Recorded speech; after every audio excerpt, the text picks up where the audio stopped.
And we know from previous occurrences in the Old Testament, this was necessary, not just to make life tough, but to put them in a safe zone and a way so that when they do return and they're going to put themselves under the precarious situations they do, that the Lord isn't going to have to take other people's lives, many of the lives, to preserve them. I think there's wisdom in what he's done here, and I think it's just helpful to recognize that this is the case and why. And I think it's also important to know that it is far enough away from Jerusalem that they fulfill the law of Moses in being able to build an altar not in Jerusalem. That is, the law of Moses allows you to do that when you're a certain distance outside of the territory. And throughout the Book of Mormon, we will see that they are consciously trying to live the law of Moses. And Lehi, as we know, had the Melchizedek priesthood and could do those law of Moses ordinances. So it wasn't appropriate for him then to be offering a sacrifice, as we see in verse 7, because he held the Melchizedek priesthood. And far enough outside of Jerusalem that he's allowed to do it on his own. Even going the short route, it's about 180 miles from Jerusalem to Eilat, the first contact they could have made with the Red Sea. That's a long trip. That's a long trip.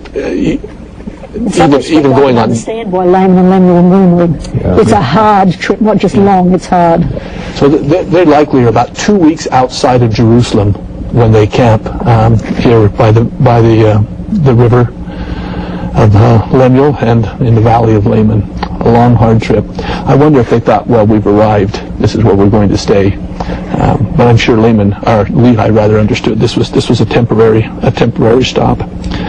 It's interesting when you contrast these two kind of factions that develop in the family here as well. When you ask yourself why are Laman and Lemuel responding the way they do, and Nephi the way he does, and you look at verse 12, and really I see there at least two things besides their murmuring. They didn't understand the dealings of God.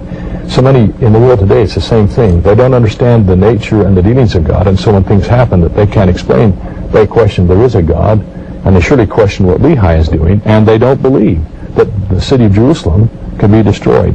And this will lead them, unfortunately, to a life of no faith and unbelief. And even though later, as we will see, Nephi will ask them if they would just inquire, but they really won't ever do so, contrasted with what he will do.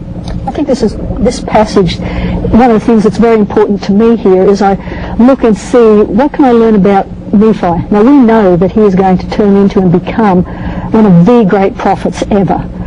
But he wasn't always that prophet. He was a young kid, even though he's writing this later. At the time this is happening, he probably has no idea. Yes, absolutely. What he's going to become. And so when we have this, I think it's set up very nicely that we have Laman and Lemuel. We see that them leaving Jerusalem is just really hard for them, and they have no idea why this happened. They can't understand why their dad would do this for them.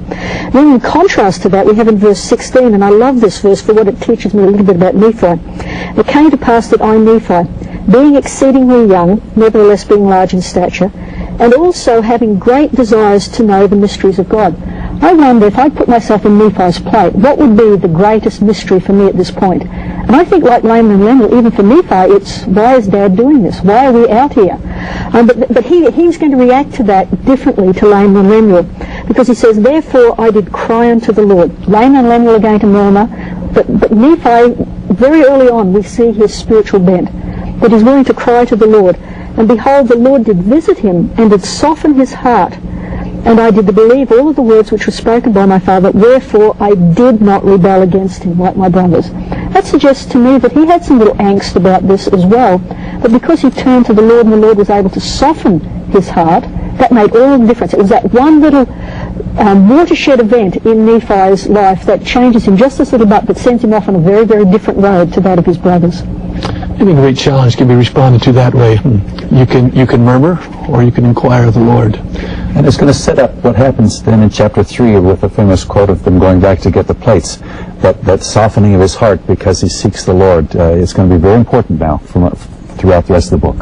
It's kind of an interesting dilemma at the end of verse 12 where it mentions this, where we see Laman and Lemuel murmuring. It says, and they did murmur because they knew not the dealings of God. Well, the reasons they didn't know the dealings of God is because they were murmuring.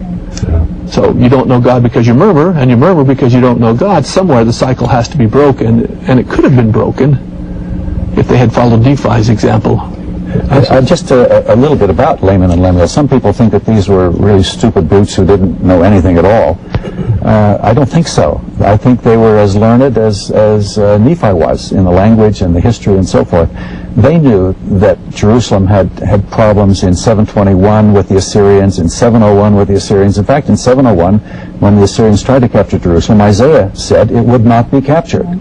I think Laman and Lemuel knew their Isaiah and knew the prophecies about Jerusalem. And then again in 601, when Nebuchadnezzar comes through, 604, when Nebuchadnezzar comes through the first time, he doesn't bother Jerusalem. And in 597, when Zedekiah is put on the throne, the city also is not captured. So they know their history. They know that Jerusalem has never been captured. Isaiah said it wouldn't be captured, and they think that the people in Jerusalem are righteous.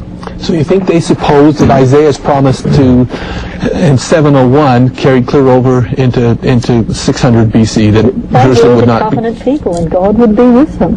That God would protect Jerusalem for his namesake, Isaiah says. And I don't doubt that Laman and Lemuel knew their scriptures on that point. Their problem was they didn't believe the living prophet. They were going after they were believing the dead prophet and not the living one. Because the living prophet was saying Jerusalem's going to fall, especially if you ally yourself with the Egyptians rather than fearing the Babylonians. Well, this is a family story too, and we see in all families, or at least the potential, where you've got your Laman and Lemuel or Laman and Lemuelite types, and you've got your Sams who are good followers, and your Nephis, and you can see where it leads to when you're one who rebels or murmurs and who doesn't ask. That'll be the same in any family setting, whether you're traveling in the wilderness or you're in downtown Salt Lake City.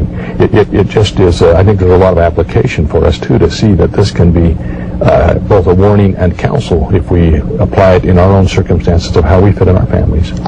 So, Gay, you've just finished teaching these first two chapters to your students in your Book of Mormon class. What difference do you hope this makes in their life? Well, it seems to me that there are two things that Nephi is trying to get that set up the rest of the Book of Mormon. In chapter 1, we've had that the tender mercies of God will be upon us and we will be delivered, physically and spiritually, with an emphasis, I think, on the spiritually. In chapter 2, I think the really important lesson here for us is that Nephi is told, once he has softened his heart and has turned to the Lord, twice the Lord is going to say to him that if you will keep my commandments, you will prosper. So that's in verse 20, and then lest somebody's falling asleep, let's repeat it again in verse 22. Inasmuch as thou shalt keep my commandments, you'll be the king. For me, those are the two big lessons in these chapters that set up the rest of the Book of Mormon. Tender mercies of God will be delivered, but you have to keep the commandments of God for the Lord to be able to bless you in your lives. Whether we're Nephi or whether we're living in our day and age, those principles are just as strong and as powerful for us today. Well said. Thank you so much.